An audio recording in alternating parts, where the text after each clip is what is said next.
happy closing day. I never ever thought that I would be putting myself on the internet with no makeup on, but here we are. I just wanted to do a little get ready with me and chit chat about my closing today, and I'm kind of going to take you with, but also not really through everything because a lot of that information is confidential, which makes vlogging as a real estate agent really hard sometimes because even if I got permission from my buyers, I would just feel super weird about it. So I don't want to. I'll explain what I'm doing. I'll explain kind of how the process went and where I'm going today and things like that. So first of all, this was a bad idea to talk while I'm doing moisturizer. So let me finish this and then I'll come back. Okay, so first of all, me and this buyer started looking in about like November, I want to say, and I just looked at showing time because actually if you look at your clients, you can see all the activity that you have gone through with them. I took a peek and we have to draw on our eyebrows today, side note, because I don't have any, but anyways, I took a peek through showing time and just to see out of curiosity how many houses we saw. So I just looked and it was 23 houses before we found the one. And that's been pretty typical, I think, for the past couple of years. He was in a higher price range, so I was a little bit surprised by that. Things were still definitely competitive. Keep in mind, this is November 2022, and he got his accepted offer in December of 2022. So we looked at about 23 houses. Here's the thing though, only offers on 2 houses. So only one rejected offer and then the second one he got. Okay, eyebrows are essentially done. I know they look a little crazy, but when I have the rest of my makeup on and my hair done, it looks more normal, trust me. But anyways, so yes, November 2022, December 2022, amidst the shifting market in pretty much the whole nation, but we're talking about Wisconsin here, definitely felt and saw the shift because we would go see some houses and the listing agent would reach back out and be like, hey, what did they think? And they'd be like, we're thinking of going down in price. Like, what do they think about that? Like, it was just a little more desperation for an offer than what I had seen, especially being in a different price range, because a lot of the buyers that I was working with were in the 150 to 250 range. That was definitely different between, like, you know, 2021, I had buyers who had like 8 rejected offers and got their 9th, and so to have the listing agent reaching back out was like an anomaly. It was like so weird. We actually were in a multiple offer situation with this accepted offer and the one that's closing today, so that was quite interesting as well because it just expected things to be a little bit different based on what I hadn't been experiencing up to that point.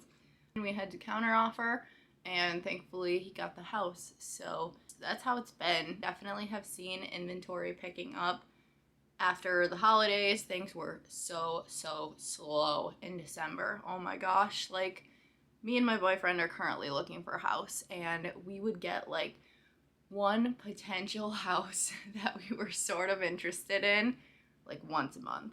There were hardly any listings coming up in that range that we were looking in, so that was kind of tough. But as soon as New Year's hit and we were in 2023, it was a whole different ball game. We're getting a ton of new listings now in our email search, so that's super awesome. But still have not submitted an offer on anything yet, just haven't found the right house. So that's kind of where we are at. I have some buyers who are gonna start looking in the spring here, and some people who are thinking of making a move at some point this year, so hopefully I'll have some things that I can kind of share about those as well. Of course, like I said earlier, I can't share very much information, but I try to share as much as I can. Makes sense, don't want to offend anyone, of course, and I don't want to get in trouble like that. That's just not how I roll. One other thing that I wanted to speak on regarding this transaction is bringing your parents along for the home buying process, because I have had some instances where, you know, the client brings their parent along. It's their first house. Of course, they're nervous, and rightfully so. I, you know, Well, I actually haven't brought my parents along. Just one house though. I brought my dad in to look because he works in HVAC and I wanted to make sure that we would be able to install central air pretty easily, and turns out we were not, so we kind of had to pass on that house. But bringing your parents is always encouraged, I would say. Bringing a significant other, a friend, anyone whose opinion that you value a lot is great, except for you might want to be careful. I've had buyers who start out by bringing their parents and then they realize that they don't want them there anymore because it's just really harming their decision making. I think especially when it's just you, it's obviously easier because you like a house. You're like, okay, let's go for it. But when you're looking as a couple, it can be really difficult to get on the same page, and to add parents into that mix makes it even more difficult. So just based on what I saw, I think I just realized I didn't want my parents along for my home buying search.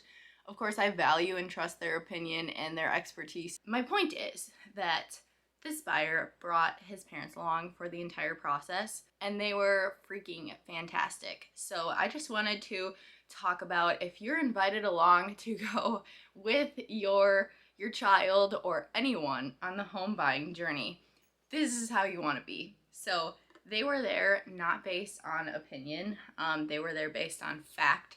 So anytime that he had a question about the house, they'd be like, oh, this is what you can do for that.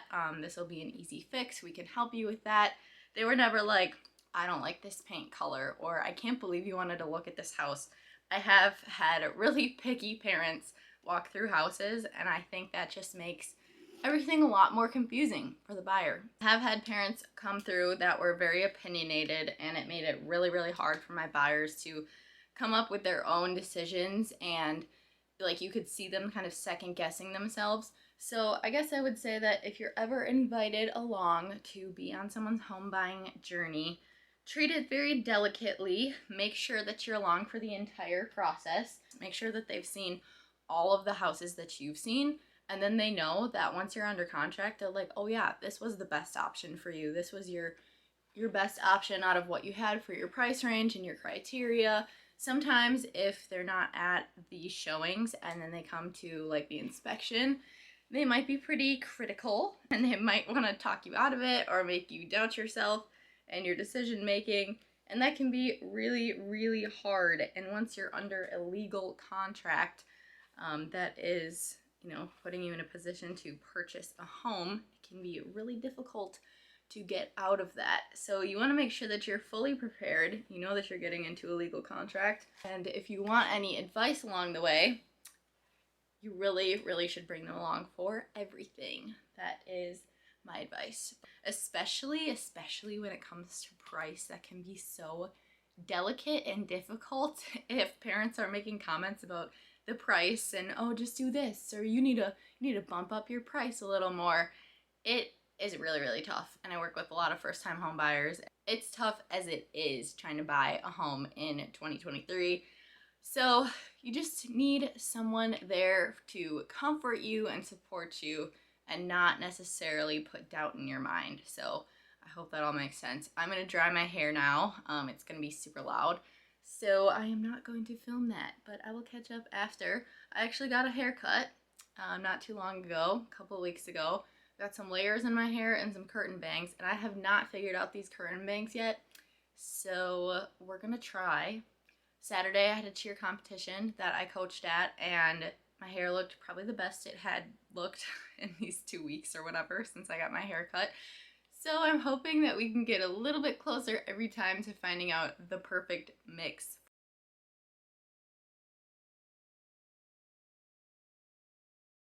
Okay, so I just put on my shirt that I'm gonna wear. I'm gonna tuck it into some jeans right now. I'm still wearing my sweatpants. But I wanted to make sure that my hair was all good to go before I ruined it with the shirt.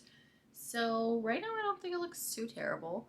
I put a roller in the front for the bangs, so it kind of kept them back a little. I don't really like this major curl or anything, but I think I'm going to tease my hair a little bit and put some hairspray in, just so that it has a little bit more volume, because right now it's just looking a little meh.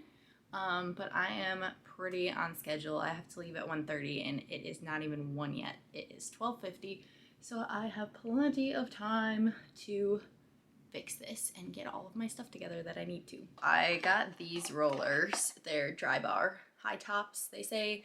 Got them at Ulta. They were actually really affordable. I think they were $12, and it comes with 6 different ones.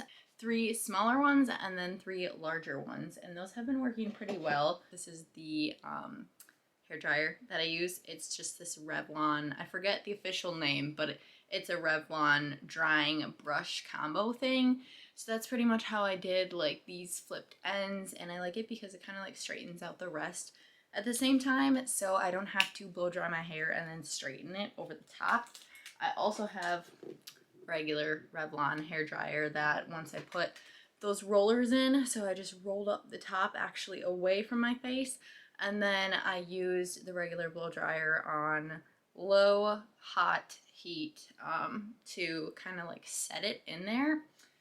So that worked out pretty well. And then I just use this hairspray. It's like the big sexy hair or whatever.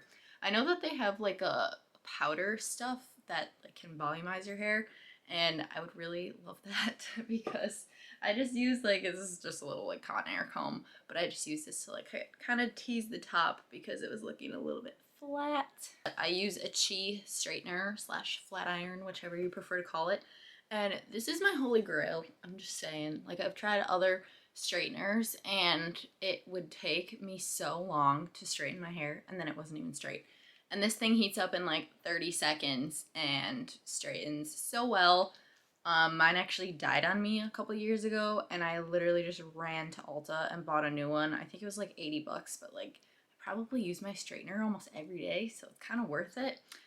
So yeah, I just kind of flipped up the ends a little bit, the ones that weren't, you know, curled in enough for me. Here is my outfit. I think this is so cheesy, but this is a get ready with me. So my shirt, I'm pretty sure, is from Macy's. I am a shirt tucker for sure. I just think that when I don't tuck this shirt, it looks very clownish, especially because of the sleeves, but I really do like it. These jeans are from American Eagle. They're just skinny jeans with a little bit of fray on the end, but overall they're pretty classy. They're not like ripped to shreds. I love a ripped jean, don't get me wrong, but not for closing day. My shoes, ignore the floor, are from Old Navy. They're just some comfy flats. I also have black flats. Recommend having black and tan flats because then you'll have flats that go with everything.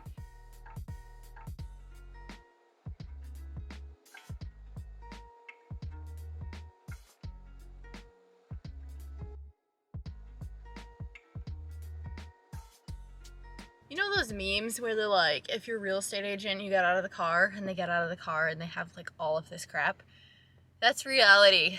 I just like had both of my hands full. I had to wear a different pair of shoes out here because there's so much snow on the ground, and I did not want to get my flats all like disgusting.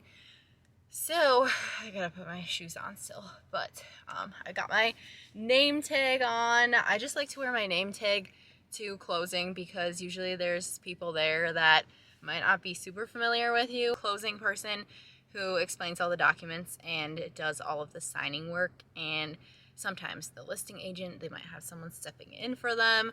So you just kind of want to make it known who you are, where you're from. It makes you look really professional if you have a name tag, so I would recommend wearing it. I've always been encouraged to wear it, so it's just a habit. It's actually a magnet name tag, so you don't have to put any holes through your nice clothes, which is really, really nice.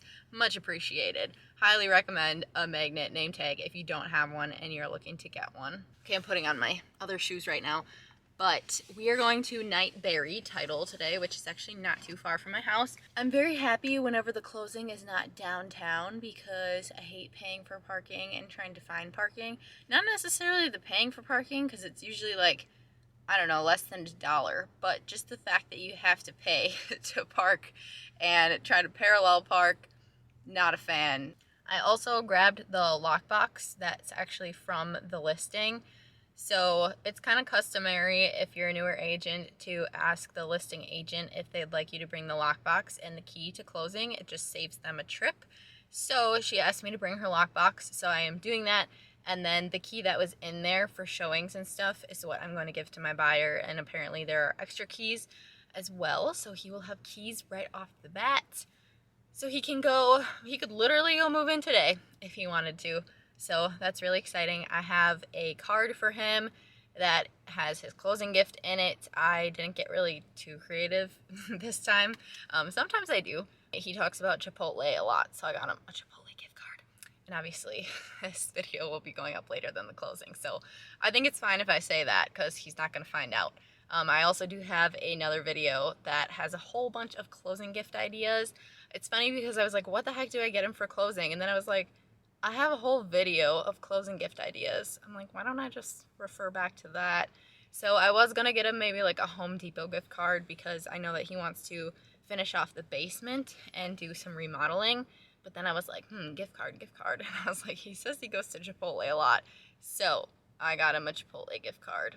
I just made it to the title company, and sometimes I'm not a messy person, but sometimes I leave stuff somewhere and it comes back in a good way in the future. Does that make sense? Like, I left this bag in here, and the other day I was looking for it inside, and I'm like, oh my god, it's in my car. Like, I'm not gonna get it. I'm gonna use something else. So, it's been sitting in my car. My car has a lot of bags back there. But I was like, how am I going to take my camera in? I'm not going to film the closing, but I just wanted to like film the room if I can because I got here pretty early. And I always bring this portfolio thing that I got from Amazon. I don't know how people don't live without one of these because I use it for everything. I have a legal pad in here for writing little notes. It has a little spot for a pen. And then on this side, I have a bunch of cards and return address labels, stamps, business cards. So if I ever like have time to write a little note, or you know, I just think of it at that moment, I can have it. So I have the card in here for closing, and I have the key in here. So I just bring this with. Plus we need a buyer acknowledgement signed by the buyer for Think Hallmark, and it's just a sheet of paper, and then they give you copies of the closing documents. So it's kind of nice to just have a folder, a nice place to keep them so that they don't get squished. And then also I have to bring the lockbox that belongs to the listing agent. So I'm gonna stick that in there. But yeah, I'm trying to think what else I'll bring. I'll bring my phone in there. I always kind of flip it face down. I don't like to look like I'm not excited about being there, and I like to pay attention and be there if they have any questions. So I don't look at my phone during closing. Closing is like 20 to 30 minutes most of the time. Sometimes it's longer, depending on what kind of situation you have. But for the most part, you can put your phone away for 20 minutes. Closing is complete. It took about 20 minutes. It was very, very fast. I just pulled up to the office. It was about a 5-minute drive from the title company, and I always have to come here after closing because I have to drop off the documents. Obviously I can't show you what they say, but then we have the envelope that has the check in it. And just a little fun fact in case you don't know, your check that the title company gives you is actually addressed to your brokerage. That's why you kind of need to be assigned to a brokerage, because they write the check out. So for example, to Think Hallmark Real Estate, I have to bring it in. Think Hallmark will deposit it and then take their cut. They have done some of the administrative work, and obviously I am affiliated with them. So they take a split of my commission for all of their knowledge and help that they give me, and then they give me a check. So usually that's not ready the same day. That's another thing. So it's, even though it's closing day and it's kind of payday, it's not really payday. I'm probably going to pick up my check actually on Wednesday. It's currently Monday, because it usually takes about 24 hours or so for them to get that all rolling and everything. And if you don't have your paperwork all in, which, like, if you don't have the city letter or you don't have really important things in there, you can have your check withheld from you until you get those things in. So you got to make sure that all your paperwork is in if you want to get paid.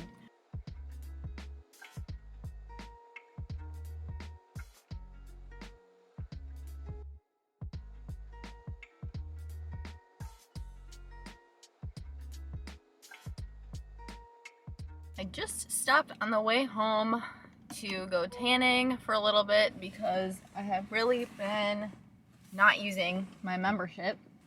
definitely wanted to get some use out of it. All right, I am back at home now, and I have a couple post-closing things to do. Since my buyer's parents were so helpful along this search, and they were very present throughout everything, I wanted to send them a thank you card, and I have their address on file, so I'm just gonna write out a thank you card. And I actually just got a bunch of stamps from USPS. I used to pick them up from Office Max, but you can get much cuter ones if you go online, and they ship for a relatively low cost. I think it might just be actually like a handling fee or something like that. So I got my elephants again. If you receive my mailings, you'll know that I love the elephants. So I got 6 books of stamps.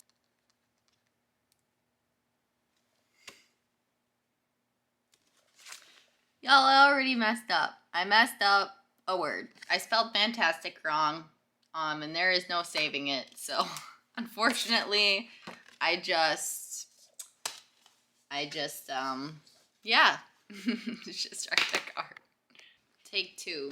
Now that that is done, I actually am checking in on my post-closing checklist, which I made after closing, just so that I never forget what I am supposed to be doing. So we are going to update our real estate income spreadsheet. So I have a tab now for 2023. It looks like I already put like an estimated amount in here, but we are going to actually calculate it out right now.